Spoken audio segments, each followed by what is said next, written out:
Hello mga langga, kanino tan-awon oy. Green kaayo ang mga kahoy area.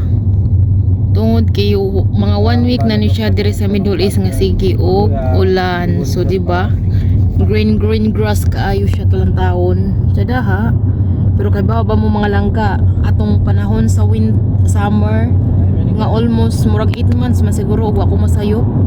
Arang mga pataya gid na diha. Dili ingon ani ang mga kahoy daria sa panahon sa summer kay grabe inita man no. So karon tsata kay siya tan-awon mga langga oh. Di ba green kaayo murag nasa Pilipinas lang kanang makita ka og kanang nasa mga kakahuyan ana o di ba? Pero kanang mga kahuyan mga langga kanang nana sa dagat kay maron siya makasurvive diri sa init nila nga lugar o di ba? Hala wow, na-amaze gyud ko nang tan-aw ba? Amaze. Na kuanan gyud ko sa tan-aw ba sa ilang mga kahoy nga arang green na. Wow. Ingon ani siya mga langga kay 1 week na siya diri sa ulan. O di ba? Middle East nga desert nga giulan. O di ba? Ang lugar nga gipuy-an ni Inday almost kuana 7 years kapi na. So dere ra tataman mga langga. Salamat.